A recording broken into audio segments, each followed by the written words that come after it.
Hello, welcome to 25 Cents, a video game podcast. I'm Chris. And I'm Nick. Each episode we'll be talking about the games we've tried, other games we keep going back to, and what we think might be great games to check out if you've got kids. You can find us wherever you listen to podcasts or on the web at Goodstuff.fm.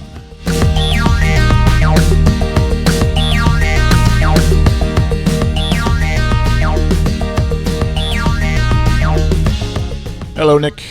Welcome back. Hey, Chris. This is almost like a regular podcast, like a real fandangled podcast. We've done 3 weeks in a row. Let's let's not jinx it, right? As I quickly just panicked for a second, because I couldn't remember if I hit record, but I did, so it's all good. Technical difficulties are the name of the game, right? Yeah. So 3 weeks in a row. Good. It's not really a podcast or a regular podcast until I think you've done it for 3 months or something. That's probably some thought leader stats or something. So you're surviving you've changed Quarantine Corner into Wildfire Corner. You're coming through me from smoke and haze.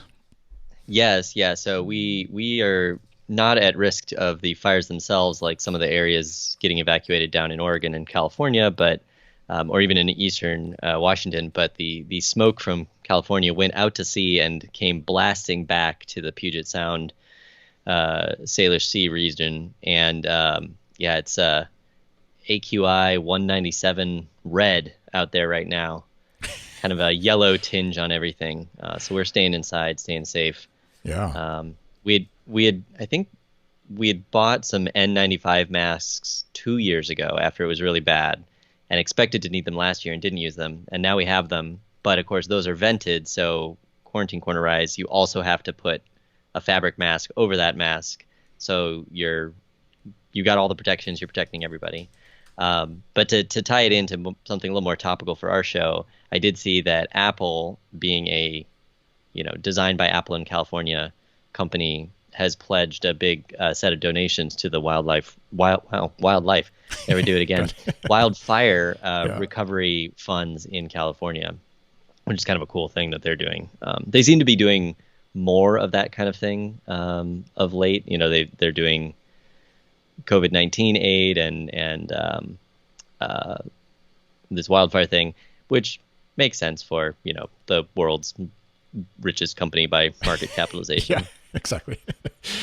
They can afford to, I think, anyways. And I think in the past, I gather that they did a lot of this stuff, but they didn't really talk about it as much in the same way that they do now.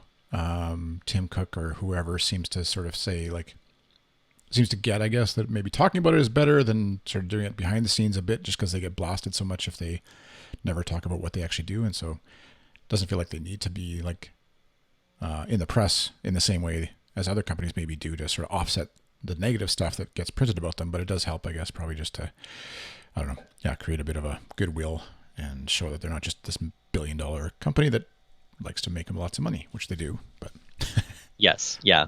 Although they certainly have had some bad press of late that they need to work on, which I think we were going to touch on in a little bit. Yeah. How's your school week going? Are the kids getting back to a schedule? Maybe not as much game time as over the summer. Yeah, definitely not as much game time, and they're they're enjoying being back at school. We're obviously it's all the apprehension of it seems fine, but then also who knows what will happen if something happens, like a breakout of some sort of COVID thing. And the area is still relatively low, especially compared to many other areas around the world, even within Canada. So we're not too stressed that way. But of course, we have testing available, but if you're not testing, you don't really know. And I'm pretty sure most of the kids in all elementary schools are not being tested in any meaningful way on their way into school. So who knows what they have, and the teachers get it, obviously, and et cetera, et cetera. So, but on the positive side, they are pumped to be back at school with their friends, seeing their friends. This last week was a sort of split the school in half. And so one half went on a Tuesday, Thursday, the other half went Wednesday, Friday. And so that was kind of easing back into it in that sense. And sort of with the new regulations around desk spaces and stuff. So next week, when they go back full time with everybody in the class at the same time, will be a better or worse test, depending on how you look at it.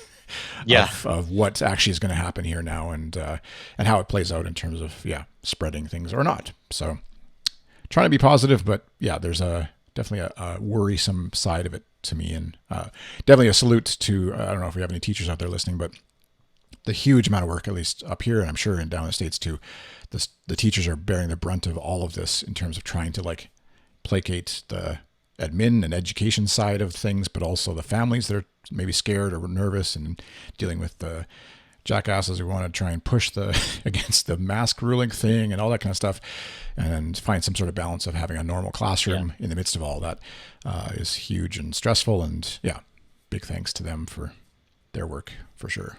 Yeah, I mean, teachers are amazing, and we seem to have gotten a pretty good and helpful one this year. But she's having to do, their training, the standard training for an elementary school teacher or first grade is not. It's around managing a physical classroom, and we're fully remote here in the Seattle school district, and she's doing her best to keep 20 some kids engaged on a screen, but it's a very different sort of thing, and I think some of the teachers got, additional training this summer in preparation for all of this, but it's got to be hard to adapt and try to take everything about doing your job and do it completely differently. Yeah. I mean, like my job is fully remote right now, but the day to day, really the only thing is different is I can't walk over to someone's desk. I have to ping them on Slack. That's all that's different. Yeah. I'm still sitting in front of a computer trying to get it to do what I want. Exactly. So what did you guys, so you're doing remote, and I noticed here you said you got a school issued iPad. So are they handing out iPads to everybody, or just like each school is obviously different in how they handle it? So I think there's sort of a central district plan, but everything's being managed through your individual, your school, your assigned school. In our case, that's our neighborhood elementary. And so we went yesterday to go pick it up. We went through the whole setup process with all the documents provided by the district, and it didn't download the apps that we need to join class. And it sounds like a lot of local parents are having this issue. So something went wrong with the Apple device management setup somewhere on the back end, maybe too many people. And so we got to go get some tech support on that soon. Now we're pretty much fine because we had an older iPad that we were using at home that we installed the apps on ourselves and logging in with his ID and all that. So it was working, and we had class all week just fine. But I'm sure there are plenty of parents in the district who basically weren't able to do anything until they got a device, and now maybe got a device that isn't working for them, and the tech support is obviously overloaded. I think we were talking about it a little bit on the Good Stuff Discord earlier about the challenges around managing these kinds of one device per kid, it's during a global pandemic or not. Yeah. And so then at home, are you doing, you've got some board games you were playing. What's been occupying your time away? Since screen time is obviously now like the default. Yeah, so we're definitely trying to balance that. During the summer, there was a bit more, if he wanted to just do like screen projects, so like art or music on the family iPad, that was more common. And now we're trying to kind of minimize that, because this week he's live on a screen with the class for 2 hours, and I think starting next week it'll be closer to 4 hours a day. I mean, we're not like super intense about screen time, but we like to try and have a balance of activities. So one of those this week was my son decided he wanted to learn how to play Scrabble. Scrabble is a big tradition in my extended family. My mom destroys me all the time whenever we get together and play. But yeah, word games in general were always popular with us, but Scrabble in particular is an old go-to. So it's fun. He beat me with some guidance when it was his turn on spelling or word placement, but it was a lot of fun to kind of take on that with him, and I think he started an additional game with my wife while I was in some meetings yesterday, so it seems like something he'll be interested in going forward. So he's always been interested in board games, but this is kind of the first one now that he's reading and spelling more consistently as a first grader, that he can kind of get into those kinds of games. Right. How about your kids, your family? Yeah, Settlers of Catan has been continued to. I guess Hmm. I think they played a bit this week, and then we actually I tweeted about this. I think that's where maybe you put this in here, but they pulled out Life, the game, and I was playing it with them. They sort of goaded me into playing it one morning before work, and noticing some of the funny things of like the you have to choose on the career path. You either choose family, where you get kids, or you choose life. And you can't have a life if you have family. You can't have family if you have a life, which actually is very poetic and almost true in a lot of ways. But and It then certainly changes the choices you can make once kids enter the picture. yeah, I was saying we were talking about it and like thinking, well, the life path should actually have like career bonuses because if it depends if you're a single parent or even two parents, like you you have more career options if you don't choose kids, and that's just a reality of, unfortunately or fortunately, I guess, depending on the case. But then actually, ironically, I had picked a career. I was just going to play with it a bit. I picked the lawyer job is what I got, and then I got a card, an action card or whatever it's called. That I was fired from my lawyer job for bringing a cat to work, which in 2020 probably couldn't happen anymore either. And then the next career card I picked up was actually a veterinarian, so it was very appropriate. And then my kids were like noticing, and my wife happened to overhear it too. It was like every second card, action card or whatever it's called, was like, you get to sue another player because they did this to you, and you get to sue a player because they did this to you or whatever. You wrecked your garden and you sued them for $500 or whatever. And my one kid was like, was this game made by Donald Trump? And like, just the Canadian Very view of what we very hear. litigious. Yeah. So That sounds pretty different. I know I played the Game of Life on old, probably 70s era copy at my grandparents in Michigan. That was one of those ones where I was really into board games and my cousins were not. So if we were like all visiting, I'd be the one trying to drag them into playing these old board games with limited success when we were kids. But yeah, I think there was something where I think the career choice was more like whether you went to college or not, and that determined how much money or debt you had starting off, but then you had more potential later. And yeah. then yeah, eventually you get to the estate at the end. But I think in that one everybody could always have a family or something. Anyway, I'm sure the rules have changed over time. Yeah. Yeah. It's a pretty, like when you actually look at it it's a pretty capitalistic game of just like the winner is the person who gets the most money. And you actually get Yeah. more money if you have kids. Cause my kids were like, I chose just life because I was just playing it, obviously being silly with them. And like, I'm choosing life because in real life I chose kids. So I want to experience what life is like without Yeah. kids or whatever. And, but then they're like, but Dad, you don't get as much money if you have kids. And I'm like, well, I don't know if that's true. But yeah, and I noticed I got replies from people too on Twitter about it. Like one person was saying how they used to just say how far it's come, especially from the '70s version. That her and her cousins used to play and put two blue or two pink pegs because you pick your peg, and obviously the implication is the blue ones are the boys and the pink one are the girl pegs in the cars. And she used to put two blue or two pink pegs in the car, which was pretty progressive back then, anyways. For a bunch of she's Mennonite heritage and like the parents upstairs would have been scandalized or whatever. It was transgressive at the time, yeah. Yeah, very much so. But anyways, yeah. So it's kind of fun. Even it's amazing what like even five. I think our version of the game is like maybe 7-10 years ago. Like our oldest is 13, so I think we got it shortly after. We wouldn't have gotten it before he was able to play it, but at some point after he was able to play, anyways, we would have got it some point in the last 10 years. But anyways, and then of course like the video games are still being played. Fortnite. We have the gluttony of choice now where I picked up Tony Hawk Pro Skater, which we'll talk about in a bit. But and then recently we picked up Animal Crossing, and then of course there's still Fortnite. And then because of the podcast I did on NHL 20, I was playing it one night, and my son saw it, and that kind of got him back into playing NHL a bit. So now it's like there's a Fortnite versus NHL versus Animal Crossing versus Tony Hawk's Pro Skater debate. Almost too many options. Oh yeah, like Yeah.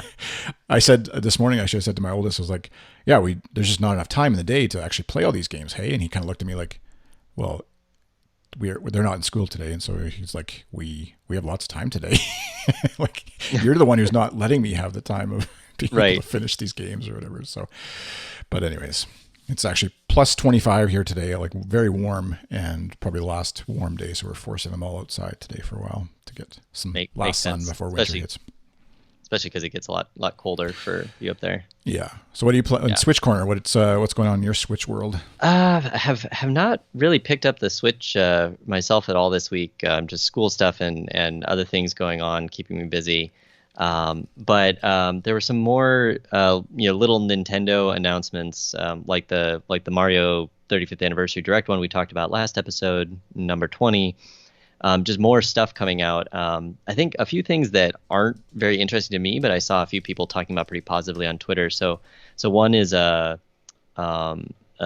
Zelda game called Hyrule Warriors that's coming out, and then some kind of reissue remaster of this Scott Pilgrim game, which a few folks sounded pretty positive about. I've never seen that movie or read the comics that it's based on, but it seemed like people are excited about some of these coming out. Yeah, the Probably not Scott. ones I would pick up. I've never actually. I don't know if this is a confession that will shock somebody or whatever. I'm sure, if, depending on where you are in the world, it might. But like, I've never watched the movies, read the books, any of that, and it feels like like a gold mine, maybe of good stuff. .fm to obviously you can't pay attention to everything Nice. in the world, but Right. yeah, might be something that'd be fun to pull out. I know every time the movie, I think it's on Netflix, or it has been on Netflix anyways up here, licensed to watch on there. And it always looks like it'd be something I'd be into with, as far as the actors and stuff that are in it. But yeah, I don't know the history. And so then you're kind of like, I'll go watch something else now. So, Right. but yeah. Yeah, on our end, so Tony Hawk Pro Skater came out, and actually I picked it up for Xbox One instead of the Switch. I felt like since we have not four controllers, since we have Xbox Live as a basic requirement because of Fortnite, I thought chances are somebody in the world that I might ever want to play with would be on there versus the Switch, and Got it it. felt like the platform to go on. But it is kind of funny, having to decide like which platform do you get stuff for, because the portability of the Switch with Tony Hawk would actually be very close to, like, resolution wise, what I would have played it as 15 years ago, probably higher resolution still in that portable form. But and actually it is a lot of fun, just reminiscing and playing through some of the levels. They've upgraded everything in terms of graphics and stuff, but they're still the same kind of style and feel. They didn't change the controls drastically or anything. It's probably like a little more accurate in terms of the algorithm that's going on behind the scenes, but I'll like sort of half button mashing, half talent, and being able to like school my kids a bit right now while they're still trying to figure it out.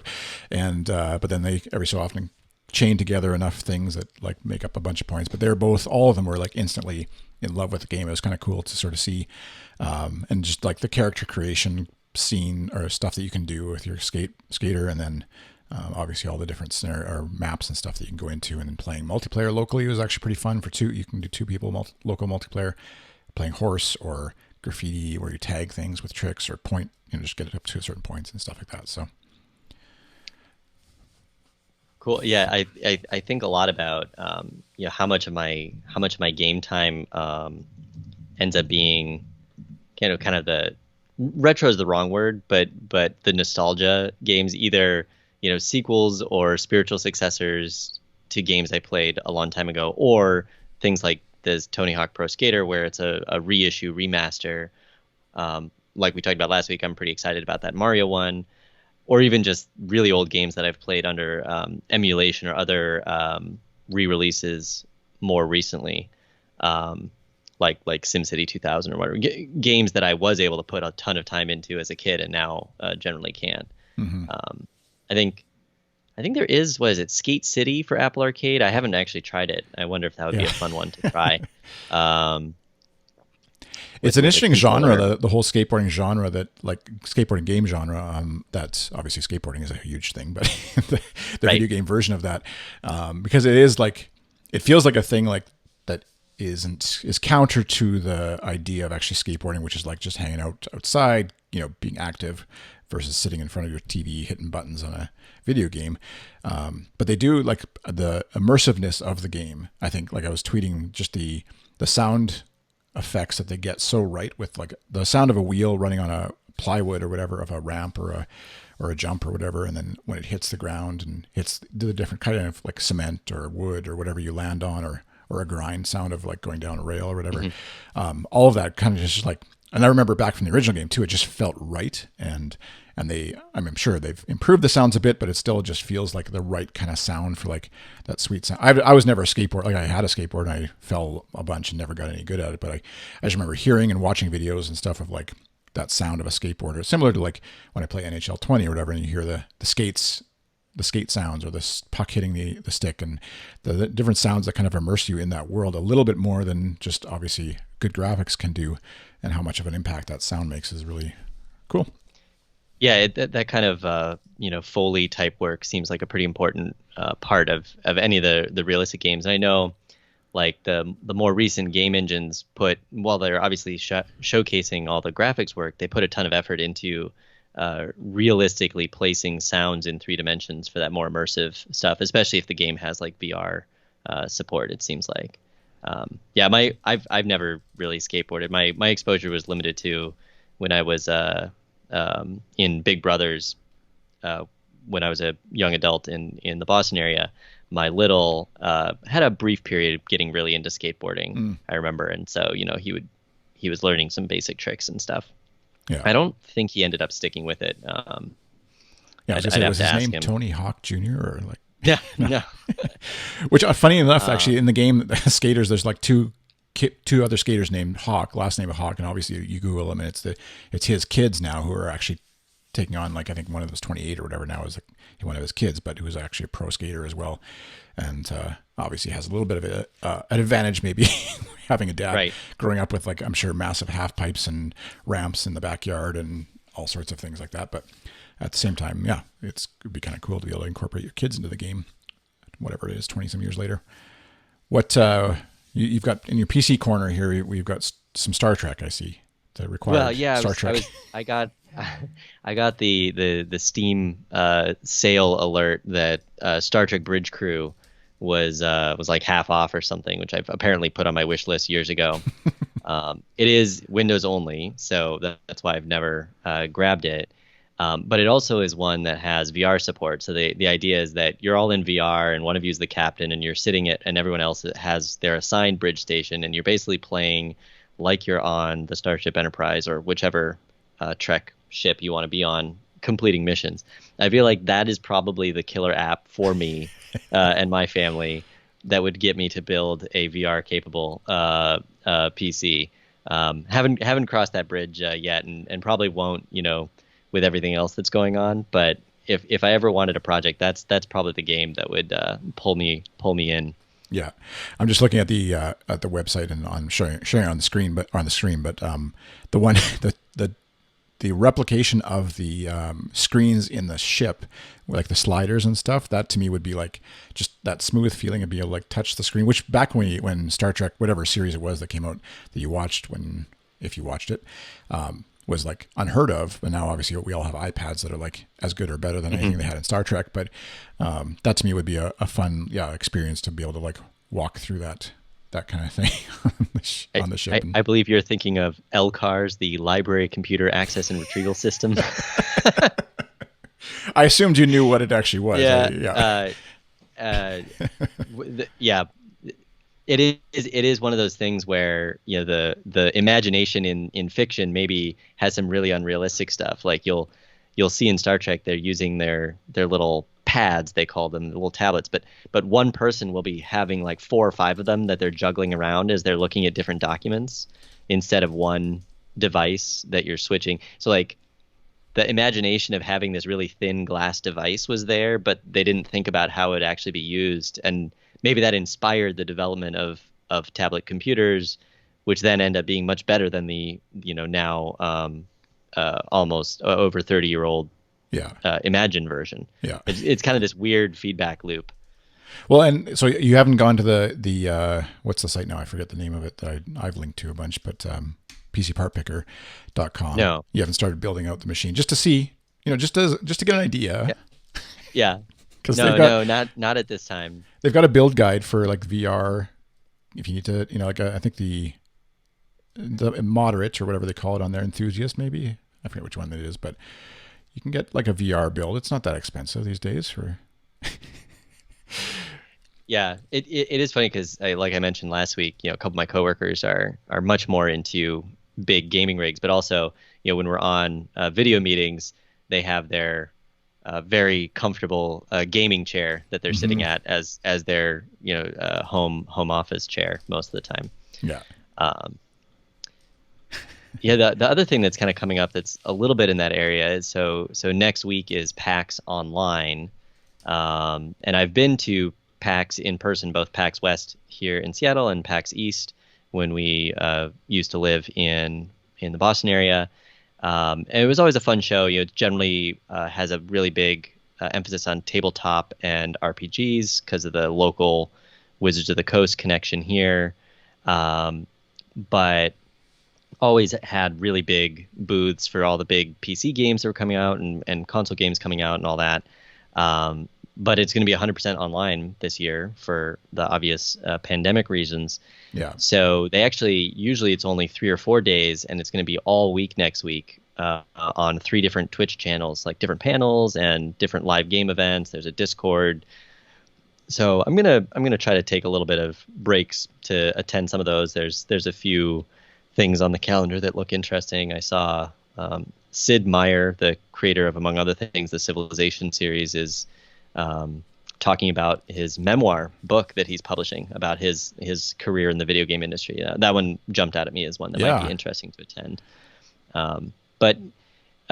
So PAX comes out of Penny Arcade, which is not always the best representative of what the video game community has to offer. They've had their fair share of really public bad takes and scandals over the years. But the event they put together and the community that's come up around it, and my in times being a part of it, going back to I think 2009 was the first one I attended, has always been very positive. And you get to meet game developers, and I met like Zach Gage of Good Sudoku at PAX East several years ago. He was just running his little booth for, I think maybe that was for Spell Tower, his game at the time. Yeah. But yeah, it's always been a cool event that I enjoy. So I'm gonna try and squeeze some of that in. And how much are they charging for tickets now when it's virtual versus what it like? It is free. Oh, it is this year. So what they're trying to make up on is all the swag you can buy. So they're selling a bunch of stuff online, and exclusive lapel pins and whatnot. Man, the screenshots or the photos from years past, anyways, that are on the website. I'm just scrolling through the website for anybody who's not on the stream, obviously, but it's just crazy looking at all the people. You're just like, I can't even picture going back to that. Like, it's just so hard. It's so foreign. It feels like they show the arena of like people reacting to some, shot or game thing that happened, obviously. And it's just like, that feels like a million years away right now. Yeah. Yeah, I mean, I think of, because I often went to the concerts that were there, so or the really big panel presentations, and thousands of people crammed into one of the auditoriums at a convention center, plus whatever 30 or 40,000 people wandering the expo hall floor. That just can't happen right now. So it's strange to think about an all Twitch and Discord powered video game convention, but I kind of wonder in some ways, obviously it's an adaptation for this year, but it's positive for a lot of people, because there's a bunch of people who never, whether it's because they were overseas, so there was travel costs or visa issues, or even just within the US, the difficulty of getting together enough spending money to attend a, multi-day event, time off, all of that. Whereas now you can just drop in and check out a few Twitch streams. That seems pretty cool as an opportunity for more people to get involved and experience the positive parts of a show like this. Yeah, exactly. Definitely. I think it's cool, and hopefully it bodes well for the future if and when, not if, I guess I should be more positive, but assuming we get out of this on the other side of some way, in some form, and we get to actually experience those kinds of things again, that they will still incorporate the online component in the same way, or at least make an effort to do it. Because there's a lot of, I know, just even thinking of nonprofits that I've helped out with, or local businesses and stuff, who are like putting a lot of infrastructure in place around remote and online and et cetera. And yeah, hopefully the experience gained here is like a translation into a better world where both in-person and remote events are very well supported for folks who can't make it for whatever reason, money or physically. Yeah, all the things that cause that to happen, obviously, for folks. So speaking of transitioning, I guess, from that to Apple Corner, we'll jump into, which this next week here, September 15th, I guess, is where we're coming up on. It's still March in some senses of my mind, but yes.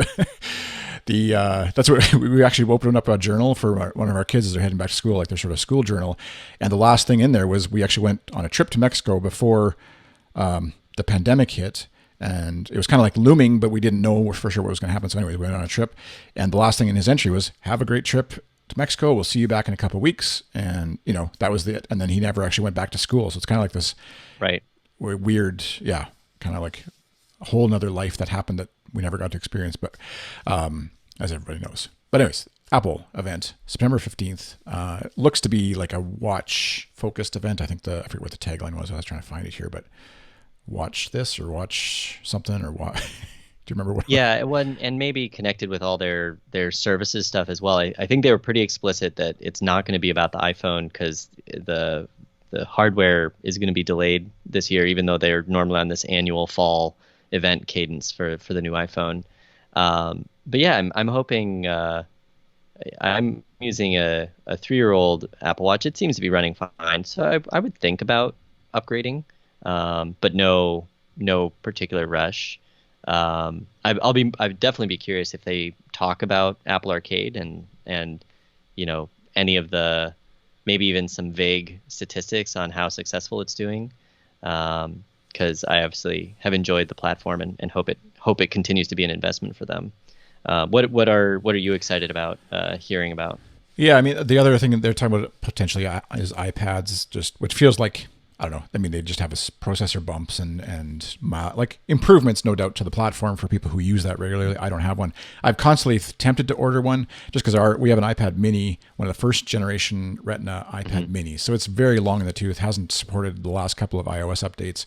So lots of stuff that falls by the wayside in terms of its usability, and it's slow, but it's you can still fire up Netflix if you really need to use it as a platform for that. But that I think is even going to end pretty soon here. So I keep going to order one, but then in Canada, anyways, the cheapest iPad is still like $500, and then I go back to like, maybe I should just get like a Amazon, not Kindle, the Fire tablet or whatever. Like if it's just for the kids to like basically stream stuff and do the other occasional thing, that's probably all we really need. And if it breaks, at least it's not a $500 iPad. But so I don't think there's anything in that respect that they're going to announce some sort of cheaper iPad to compete at that level. They seem to be doing just fine with iPad sales as far as they're concerned.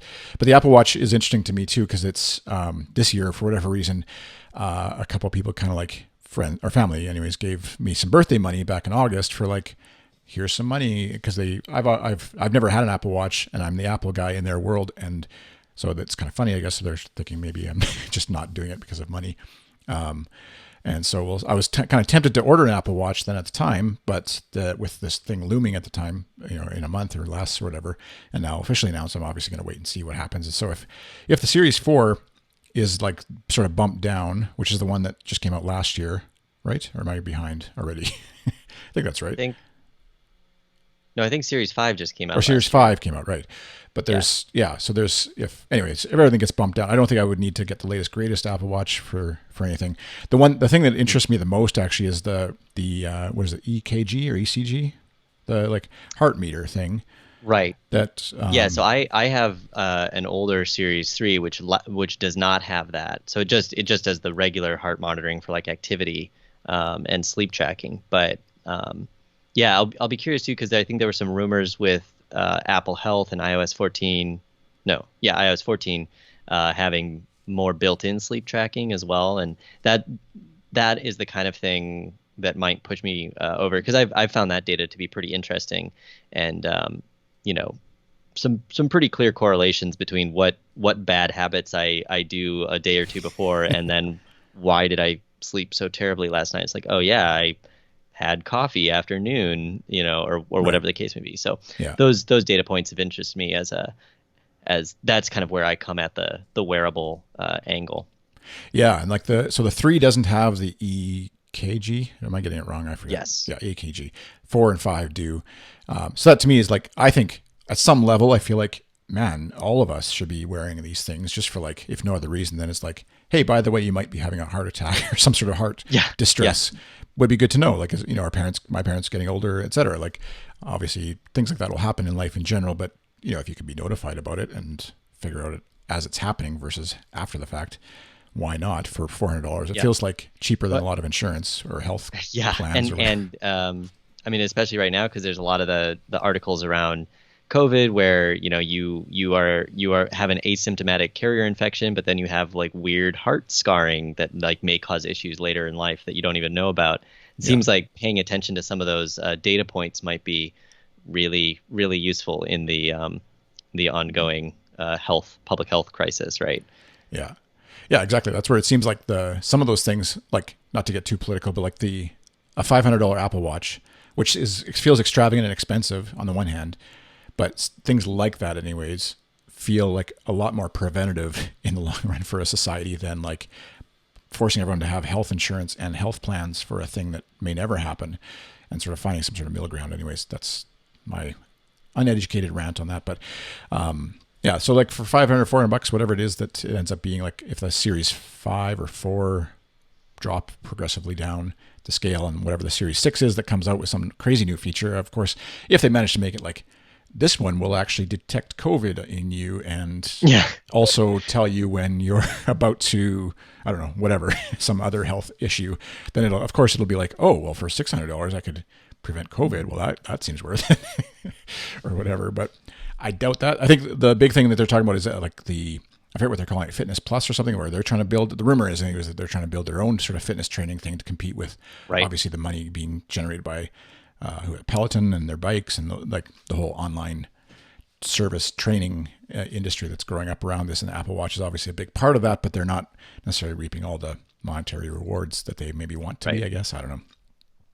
It feels like a thing where they could just be happy with making really good watches and just let other people make the fitness I training. But think yeah, that's the nature of being a publicly traded company, right? You have to keep growing. You can't just maintain a sustainable business. You have to expand into new businesses, yeah, and that I think that drives a lot of the services growth that Apple's doing, and all the talk lately about Epic, which we've talked about, and I think just today I saw on Mac Stories that they have revised the game streaming policies after a bunch of negotiations with, I think, was it Microsoft's Xbox streaming platform, or yeah, and presumably this would affect like if Google Stadia wanted to be on iOS and Mac OS and so forth. And there's a bunch of weird rules about how you have to have a catalog app and then an individual entry for each game that you can stream. That seems like most of these other platform folks would just they're not going to bother, right? yeah.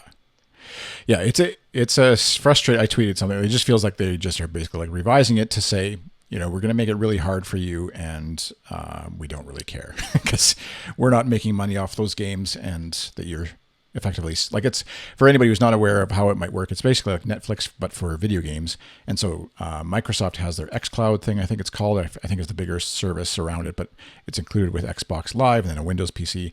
Or Google has Stadia, which is a really good way of basically they have a server farm running games on their expensive things, and then they stream the game down to you, effectively watching it. But then they also, obviously, you have your controller that you're sending back commands to play the game. And they have modern games that are on there, PUBG and other popular games that are available through this service. And so it works really well. And obviously they'd love to take that to iOS and Google mobile devices, which makes a ton of sense there as well. Why not take it with you if you can?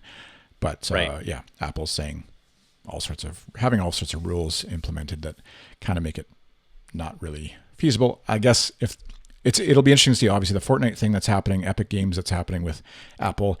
Fortnite is still not available on the Mac or iOS, the new update, the Marvel update. So in our household, that does affect us. I mean, it's not like obviously, like I said before, we have a gluttony of choice. So it's not like we're sitting here crying because we can't play Fortnite together. But I can't.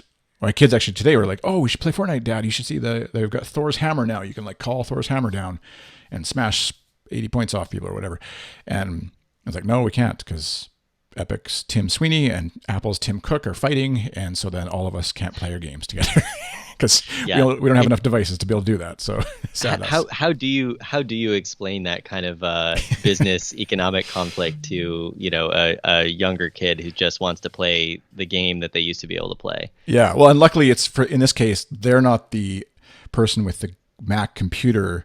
Like this was me actually as a kid when my dad decided to buy, I forget what it was. I forget, like he had a Windows IBM PC Junior computer for his office that he spent $10,000 on or something, and it only had 3.5-inch floppy drive, and all the games were on 5.25-inch floppy or something. I forget what the differences were that didn't allow me to play games like everybody else did. But luckily, in this case, my kids are the ones who can still continue playing games.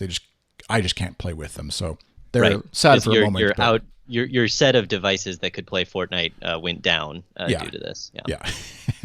Mainly my MacBook that had the capability, so we'll survive. But it does kind of like make me then think, well, maybe I should get that old gaming PC fired up that I keep thinking about investing in. That is not really an investment at all, but I digress. Entertainment. Entertainment budget is allowed. Entertainment infrastructure. That's what you call it. Exactly. So what kind of games are you returning to in Apple Arcade? We used to be an Apple Arcade podcast. What? We've diverged a little bit from that. So Grindstone had another update, and they added a new game mode called the Daily Grind, in which you are beating a particular small sequence of levels and trying to get the highest score on a public scoreboard. So I've tried it a few times. It's the same core gameplay as the individual levels. But the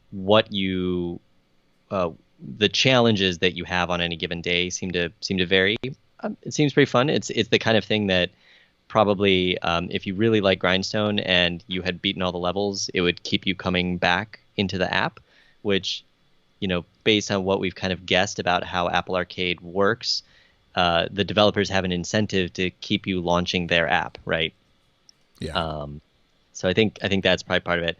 And then in other Stone territory, like I said, I got back into Hearthstone a little bit again and have been playing one of their new game modes. And I mean, it's absolutely one of those games that's kind of pay to win. If you play the standard game mode against players who have invested a lot of real cash in the game, you get destroyed pretty quickly by their legendary decks. But the single player content that I have access to, or the things you can unlock slowly over time with coins, are still pretty fun. And it's a game I've been playing now for almost 7 years since the beta, on and off, with long breaks in between. But it's always fun to kind of drop in, see what's changed, play it for a little bit, and then I usually tire of it and set it aside again for months or more. That's kind of what I've been up to. Like I said, first week of school, it's been a lot less game time this week. Yeah. Is that in their matchmaking or whatever it's called, like when they're pairing you up against somebody like remote or random, right? Is there any amount or account taken into like your level whatever versus a level higher level, or is it kind of just like you go up against anybody? Kind of, yeah. So it resets every month, and it's sort of based on your win record for the month. So what'll tend to happen is at the very beginning of the month, the really highly ranked players haven't played up to their appropriate tier yet, although you don't reset all the way back down to 0 if you're from a very high tier. So it tries to do that, but yeah, even within that, I mean, it's also, I'm probably just bad at the game because I don't invest in reading up on the really broken deck strategies that destroy people. I have in the past tried to build specific decks, but mostly I just play for fun on occasion. But yeah, as you win, you work your way up, and in theory are getting matched against generally comparable people. And similarly, in the new Battlegrounds mode, you have a ranking, and as you win, it goes up, and as you lose, it goes down. And so presumably they're trying to, pool you with similar tier players. I don't know much about the details of the matchmaking algorithm.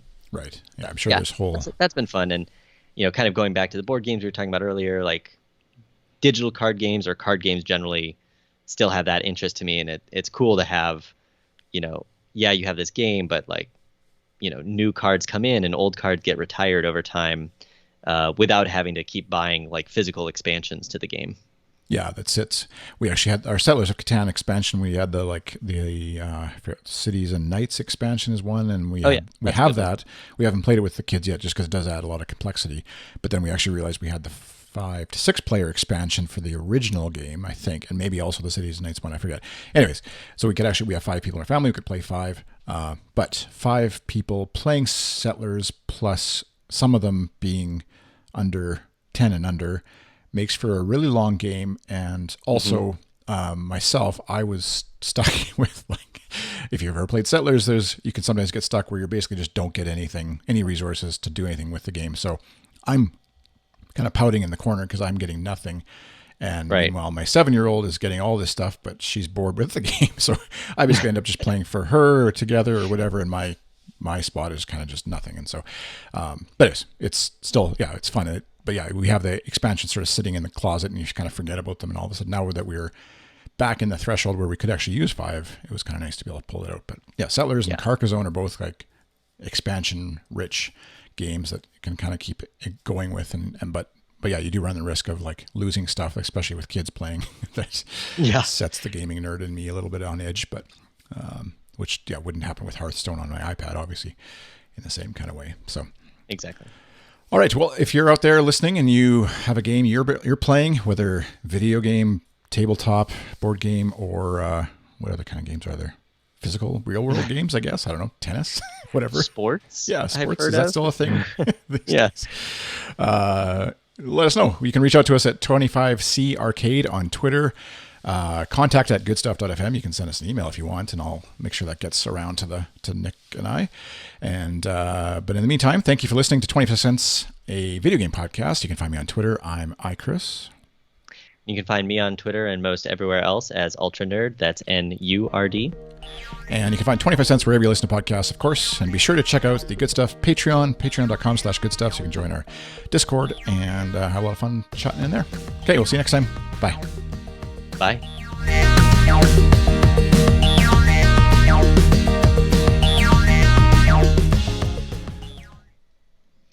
All right. Actually, more to cover than I realized there would be in a week. But it depends on, all the games that we've got are pretty interesting. Yeah.